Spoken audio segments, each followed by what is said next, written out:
improve the availability and the cost of mortgages and prop up housing demand in the US. He also believes that markets have perhaps turned the corner as the transfer of risk from the private to the public sector is reviving appetite for investment. Darek Kowalczyk is Chief Investment Strategist at CFC Seymour, joining us now from Hong Kong. Darek, I mean, there are obviously pros and cons of this move. Talk to us first about the cons.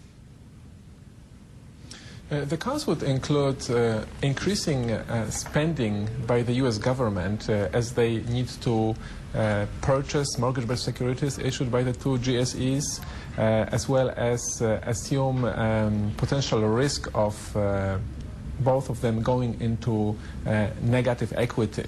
So fiscal position of the US government is deteriorating, and this sooner or later has to push treasury yields higher, which will partly reverse the positive impact of narrowing spreads of debt issued by Fannie and Freddie over treasuries. And so what exactly would fiscal deterioration would be the main problem. And what would be the implications for the US dollar, which of course has been enjoying a bit of a time in the limelight, but could that be soon to fade?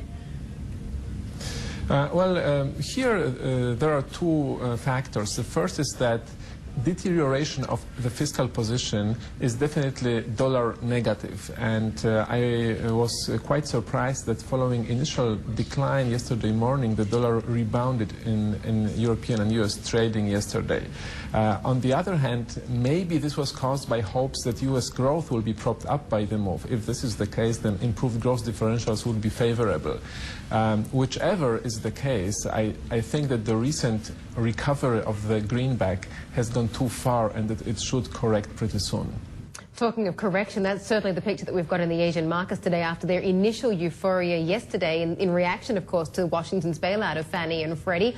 What does that tell you, Darek, that essentially, you know, this might be a step in the right direction in terms of stabilizing the housing market, might, of course, help systemic risk in the financial market, but at the end of the day, the global economy is still slowing down?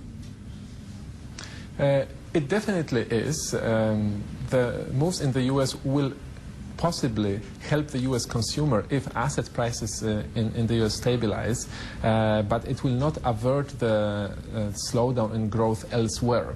And today's declines in equity prices in Asia suggest uncertainty among investors over what will actually happen. But I am still optimistic that we have turned a corner in financial markets, that risk appetite is going to continue to rebound. And remember, just after Bear Stearns' rescue, there was also a lot of volatility. The initial rally was partly reversed the following day. The same thing is happening today. It takes the markets a few days to digest the new situation, but I think we will see an upward trend in equities and other risky assets through the end of the year. I mean, certainly we're hoping that the markets are starting to turn the corner or starting to show signs of bottoming, and hopefully risk appetite will return to the market, Darek. But still, don't you feel that earnings around the equity markets, let's just take Asia for an example, still might need to come down? They still haven't fully accounted for the slowdowns that are going to occur in the economies, and that is going to keep on pressuring share prices? Valuations in Asia have come down quite sharply, especially in China. I think that rather than focusing on price-earnings ratios, the market will be driven by sentiment swings in the near term. Fundamentally, I think longer-term strong growth potential in Asia should justify current valuations. They have been depressed because of risk aversion globally, which now I hope will be reversed to a stronger risk appetite. In particular, when you look at valuations in China at around 15.5 forward-looking price-earning ratios for a country with very strong long-term growth potential, they are to me quite attractive. But again, of course, it's sentiment that is driving the stocks lower. But for longer-term value investors, valuations, I think, in Asia are fairly attractive. Darek, good to talk to you. Thanks for your time. Darek Kowalczyk, Chief Investment Strategist at CFC Seymour. Just ahead, the Shanghai market will be closing out